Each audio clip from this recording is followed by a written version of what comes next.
Hello welcome back to my channel. അപ്പോൾ ഇന്നത്തെ ഇഫ്താർ snack ഒരു വെറൈറ്റി സ്നാക്കാണ് കേട്ടോ. അപ്പോൾ എന്നും ഒരേ രീതിയിലൊക്കെ സ്നാക്ക് ഉണ്ടാക്കുന്നതിന് പകരം ഇതുപോലെ വെറൈറ്റി ആയിട്ടൊക്കെ ഉണ്ടാക്കി കൊടുക്കുക കേട്ടോ. മക്കൾക്കായാലും മുതിർന്നവർക്കായാലും ഇത് നല്ല ഇഷ്ടമാവും കേട്ടോ. അപ്പോൾ നമുക്ക് ഈ ഒരു സ്നാക്ക് എങ്ങനെയാണ് തയ്യാറാക്കുന്നതെന്ന് കണ്ടു നോക്കാം. അപ്പോൾ ആദ്യം തന്നെ ഇതിന് വേണ്ടിയിട്ട് 2 കപ്പ് മൈദപ്പൊടിയാണ് എടുത്തിട്ടുള്ളത്. ഇനി ഒരല്പം ഓയിലും കൂടെ ചേർത്ത് കൊടുക്കുക. 1 ടീസ്പൂൺ ഓയിൽ മതിയാവും കേട്ടോ. ഇതിലേക്ക് ആവശ്യത്തിനുള്ള ഉപ്പ് ചേർത്ത് കൊടുക്കാം. സ്നാക്സിലേക്ക് വേണ്ടി നമ്മൾ മാവ് കുഴച്ചെടുക്കുമ്പോൾ കുറച്ച് ഉപ്പ് ചേർത്ത് കൊടുത്താൽ മതി കേട്ടോ, കാരണം ഫില്ലിങ്ങിലും ഉപ്പ് ഉണ്ടാവുമല്ലോ. ഇനി കുറച്ച് വെള്ളം ഒഴിച്ച് കൊടുത്തിട്ട് നന്നായിട്ടൊന്ന് കുഴച്ചെടുക്കാം. നല്ല സോഫ്റ്റ് ആവുന്നവരെ നന്നായിട്ട് കുഴച്ചെടുത്തിട്ടുണ്ട്. ഇനി ഇതിന് മുകളിലായിട്ട് കുറച്ച് ഓയിലൊന്ന് സ്പ്രെഡ് ചെയ്ത് കൊടുക്കുക. എന്നിട്ട് ഇതൊന്ന് മാറ്റി വെക്കുക. നമുക്ക് ഫില്ലിങ് തയ്യാറാക്കിയെടുക്കുന്ന അത്രയും സമയം ഒന്ന് റെസ്റ്റ് ചെയ്യാനായിട്ട് മാറ്റി വെക്കാം. ഇനി ഇതിലേക്ക് വേണ്ടിയിട്ടുള്ള ഫില്ലിങ് തയ്യാറാക്കി എടുക്കാനായിട്ട് 1 ടേബിൾ സ്പൂൺ ഓയിൽ ഒഴിച്ച് കൊടുത്തിട്ട് അതിലേക്ക് 1 പച്ചമുളകും ചെറിയൊരു കഷ്ണം ഇഞ്ചിയും 2-3 വെളുത്തുള്ളിയും കൂടി ചെറുതായിട്ട് കട്ട് ചെയ്തും കൂടെ ചേർത്ത് നന്നായിട്ടൊന്ന് മൂപ്പിച്ചെടുക്കാം. മൂത്ത് കഴിയുമ്പോൾ ഇതിലേക്ക് നമുക്ക് സവാള ചേർത്ത് കൊടുക്കാം. 1 സവാളയാണ് ചേർത്ത് കൊടുത്തിട്ടുള്ളത്. ഒരല്പം ഉപ്പും കൂടെ ചേർത്ത് നന്നായിട്ടൊന്ന് വഴറ്റിയെടുക്കാം. അപ്പോൾ സവാളയൊക്കെ ഇവിടെ നല്ലപോലെ വഴറ്റിയെടുത്തിട്ടുണ്ട്. ഇതിലേക്ക് ചേർത്ത് കൊടുക്കുന്നത് കിഴങ്ങാണ്. ഇത് വേവിച്ചെടുത്തതാണ് കേട്ടോ. കുക്കറിൽ 3 വിസിൽ അടുപ്പിച്ചൊന്ന് പുഴുങ്ങിയെടുത്തതാണ്.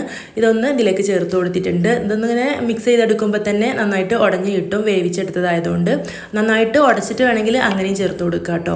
ഇതിലേക്ക് ചിക്കനാണ് ചേർത്ത് കൊടുത്തിട്ടുള്ളത്. ഒരു 300 ഗ്രാം ചിക്കന് വേവിച്ചെടുത്തതാണ്, അത് ചേർത്ത് കൊടുത്തിട്ടുണ്ട്.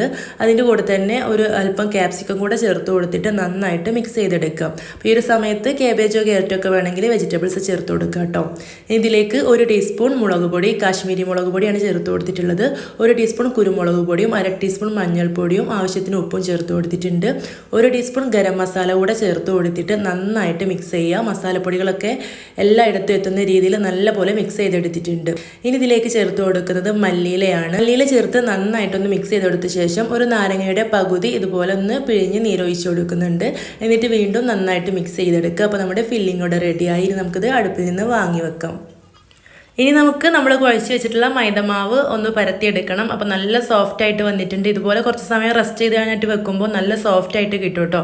ഇനി നമുക്ക് ഇതൊന്ന് ബോൾസ് ആക്കിയെടുക്കാം. അപ്പോൾ ഒരു 4 ബോൾസാണ് ആക്കിയെടുക്കുന്നത്. അത്യാവശ്യം വലുപ്പത്തിലുള്ള 4 ബോൾസ് തയ്യാറാക്കിയെടുക്കുക. നല്ല വലുപ്പത്തിൽ പരത്തിയെടുത്തിട്ടാണ് നമ്മൾ ഈ ഒരു സ്നാക്ക് തയ്യാറാക്കിയെടുക്കുന്നത്. അപ്പോൾ ഇത്രയും വലുപ്പത്തിലുള്ള ബോൾ തയ്യാറാക്കിയെടുക്കണം കേട്ടോ. എന്നിട്ട് കുറച്ച് മൈദപ്പൊടി ഇട്ട് കൊടുത്തിട്ട് ഓരോ ബോൾസും പരത്തിയെടുക്കുക. എത്രത്തോളം പരത്തിയെടുക്കാൻ പറ്റുമോ അത്രത്തോളം പരത്തിയെടുക്കുക. ഇതുപോലെ പരത്തിയെടുത്തിട്ടുണ്ട്. അപ്പോൾ ഈ ഒരു വലുപ്പത്തിൽ ഇവിടെ പരത്തിയെടുത്തിട്ടുണ്ട് കേട്ടോ. ഇനി നമുക്ക് റൗണ്ട് ഷേപ്പിൽ കട്ട് ചെയ്തെടുക്കുക. ഇതുപോലെ ഒരു ബൗളോ അതല്ലെങ്കിൽ ഏതെങ്കിലും ബോട്ടിലിൻ്റെ അടപ്പൊക്കെ വെച്ചിട്ട് ഇതുപോലെ ഒന്ന് കട്ട് ചെയ്തെടുക്കുക.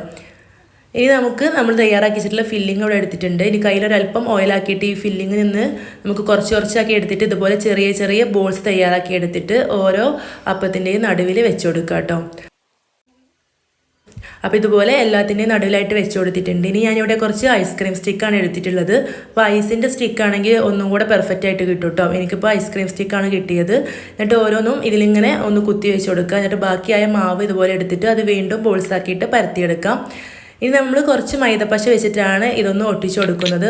മൈദപ്പശ ഇതുപോലെ ഒന്ന് ആക്കി കൊടുത്തിട്ട് 4 ഭാഗം ഒന്ന് ഫോൾഡ് ചെയ്തെടുക്കാം.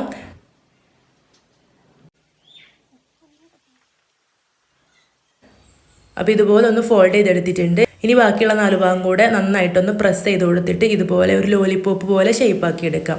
അപ്പം ഒരെണ്ണം ഞാനിവിടെ തയ്യാറാക്കി എടുത്തിട്ടുണ്ട്. ബാക്കിയുള്ളതെല്ലാം ഇതുപോലെ തന്നെ തയ്യാറാക്കിയെടുക്കാം. ഒന്നും കൂടെ തയ്യാറാക്കിയിട്ട് കാണിച്ചു തരാം കേട്ടോ.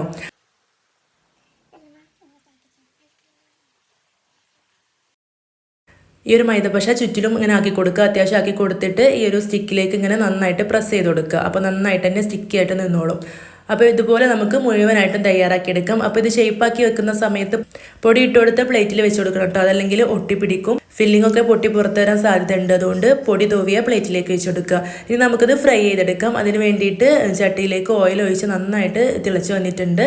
ഇതിലേക്ക് ഇട്ട് കൊടുത്തിട്ട് തിരിച്ചും മറിച്ചൊക്കെ ഇട്ട് നന്നായിട്ടൊന്ന് ഫ്രൈ ചെയ്തെടുക്കാം. അപ്പോൾ തീ നല്ല ഹൈ ഫ്ലെയിമിൽ വെച്ചിട്ട് ഉണ്ടെങ്കിൽ പെട്ടെന്ന് തന്നെ മുരിഞ്ഞ് കിട്ടും. പക്ഷേ ഈ മൈദയൊന്നും ശരിക്കും വേവില്ല. അതുകൊണ്ട് മീഡിയം ഫ്ലെയിമിലൊന്ന് കൺട്രോൾ ചെയ്തിട്ട് കുറച്ച് സമയം വെച്ചിട്ട് ഇങ്ങനെ വേവിച്ചെടുക്കുക. അപ്പോൾ നല്ല ടേസ്റ്റി ആയിട്ടുള്ള ഈ ഒരു പലഹാരം നിങ്ങൾ എന്തായാലും ട്രൈ ചെയ്ത് നോക്കണം. നിങ്ങൾക്ക് റെസിപ്പി ഇഷ്ടമായിട്ടുണ്ടെങ്കിൽ മറക്കാതെ ലൈക്ക് ചെയ്യണം. ചാനൽ ആദ്യമായിട്ട് കാണുന്ന കൂട്ടുകാരാണെങ്കിൽ ഒന്ന് സബ്സ്ക്രൈബ് ചെയ്തിട്ട് സപ്പോർട്ട് ചെയ്യണം കേട്ടോ. ഫ്രണ്ട്സിനും റിലേറ്റീവ്സിനും ഫാമിലി ഗ്രൂപ്പുകൾക്കൊക്കെ ഈ ഒരു റെസിപ്പി ഒന്ന് ഷെയർ ചെയ്ത് കൊടുക്കണം. അതുപോലെ നിങ്ങൾ തയ്യാറാക്കി കഴിഞ്ഞിട്ട് നിങ്ങൾ കഴിച്ച് നോക്കിയിട്ട് നിങ്ങളുടെ അഭിപ്രായം കൂടെ കമൻ്റായിട്ട് അറിയിക്കാൻ മറക്കരുത് കേട്ടോ. അപ്പോൾ ഇനിയും ഇതുപോലുള്ള നല്ല നല്ല റെസിപ്പീസുമായിട്ട് നമുക്ക് വീണ്ടും കാണാം. താങ്ക്